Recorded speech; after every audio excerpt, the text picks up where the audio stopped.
Para saudara dan saudari yang Tuhan cintai, selamat pagi dan selamat bertemu lagi dalam renungan harian dari Paroki Santo Petrus dan Paulus Argopura, edisi hari Selasa, tanggal 6 Juli 2021, dalam masa biasa yang ke-14. Mengawali hari yang baru ini, kita hendak mendengar dan merenungkan sabda Tuhan. Marilah sebelum kita mendengar dan merenungkan sabda Tuhan, kita berdoa. Dalam nama Bapa dan Putra dan Roh Kudus. Amin. Allah Bapa kami yang Maha Kudus, ajarilah kami mengenal namamu, dan kuduskanlah kami kepada Yesus Putramu.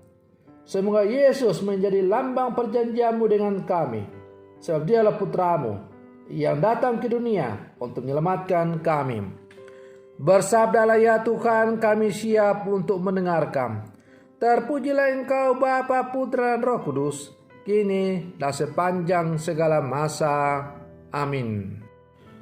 Para saudara dan saudari yang Tuhan cintai, sabda Tuhan yang hendak kita dengar dan kita renungkan bersama untuk mengawali hari yang baru ini diambil dari Injil Matius pasal 32 sampai 38. Tuhan bersamamu. Inilah Injil Tuhan kita Yesus Kristus menurut Santo Matius. Pada suatu hari dibawalah kepada Yesus seorang bisu yang kerasukan setan. Setelah setan diusir, orang itu dapat berbicara. Maka heranlah orang banyak katanya.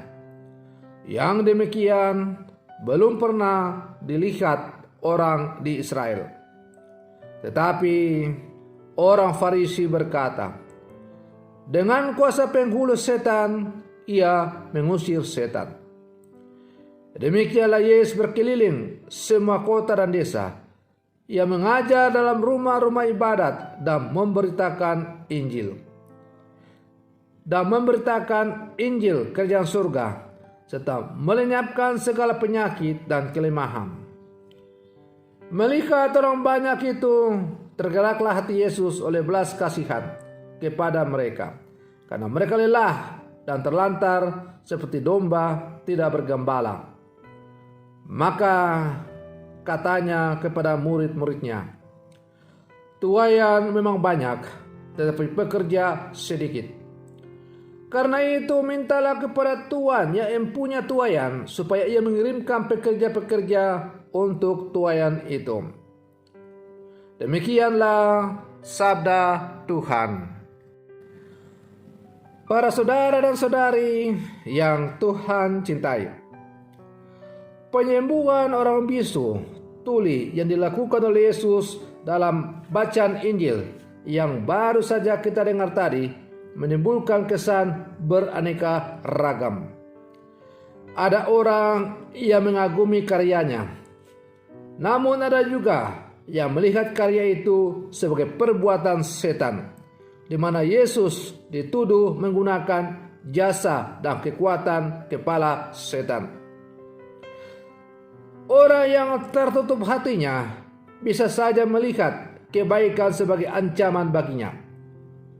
Dengan demikian, yang dilihat hanyalah kekurangan pada orang lain.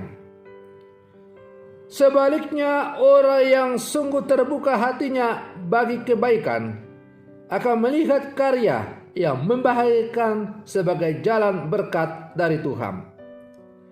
Yesus melayani sesamanya agar berkat Allah dirasakan oleh manusia.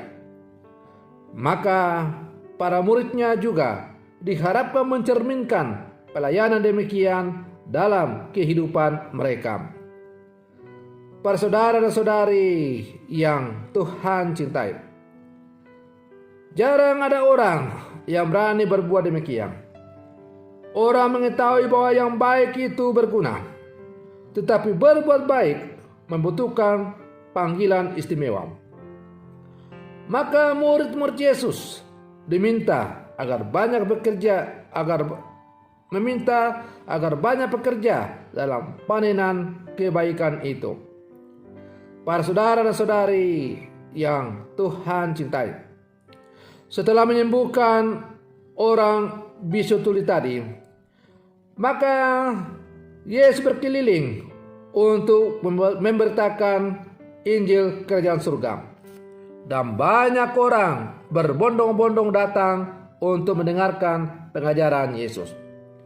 Yesus jatuh belas kasihan karena orang-orang yang terlantar ibarat domba yang tidak bergembala.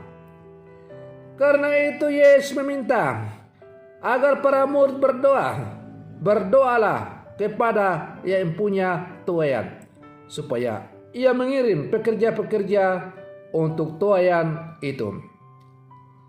Para saudara dan saudari yang Tuhan cintai, siapakah pekerja-pekerja yang diharapkan untuk menanggapi panggilan Tuhan untuk bekerja di ladang Tuhan itu?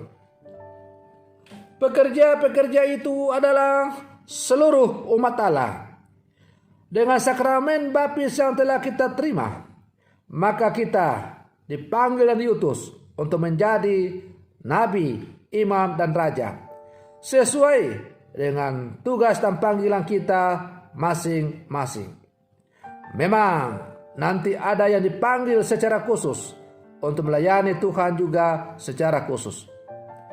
Tetapi baik yang dipanggil secara umum atau memperoleh imamat umum maupun yang memperoleh imamat khusus, semuanya dipanggil untuk berkolaborasi, bekerja sama, berlangkah bersama, saling dukung-mendukung untuk mewartakan Injil dalam kehidupan, supaya warta keselamatan Injil itu semakin banyak didengarkan.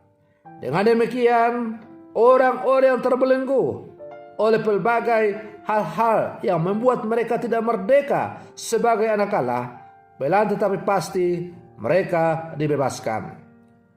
Para saudara dan saudari yang Tuhan cintai, karena itu sebagai murid-murid Yesus yang hidup di zaman sekarang, kita diajak agar kita peka dan selalu bermohon kepada kehendak Allah. Bermohon kepada Allah supaya Allah mengirim pekerja-pekerja. Tetapi kita tidak cukup hanya berdoa saja. Kita perlu berjuang dan berusaha supaya pekerja-pekerja itu bisa digerakkan oleh Allah. Oleh karena itu, setiap orang beriman harus membuka hatinya kepada Allah, supaya Allah membuka pintu hati kita dengan Roh Kudus-Nya, agar kita digerakkan untuk menjadi rekan sekerjanya dalam meneruskan warta Injil di muka bumi ini.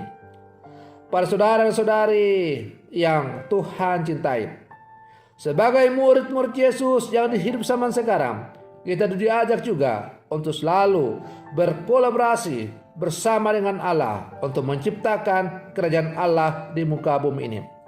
Dengan hadirnya kerajaan Allah di muka bumi ini, maka kedamaian, sukacita akan selalu mewarnai kehidupan umat manusia yang mendiami muka bumi ini. Karena itu, para saudara-saudariku yang Tuhan cintai, marilah dalam seluruh kehidupan kita sebagai murid-murid Yesus, kita terus membuka pintu hati kita. Biarlah Tuhan yang selalu hadir membimbing kita. Kita melangkah sesuai dengan tuntunan Roh Kudus-Nya, dan kita siap untuk selalu wartakan Injil melalui tugas dan panggilan kita masing-masing. Semoga warta Injil dari Allah, kabar sukacita dari Allah, semakin meresapi muka bumi ini.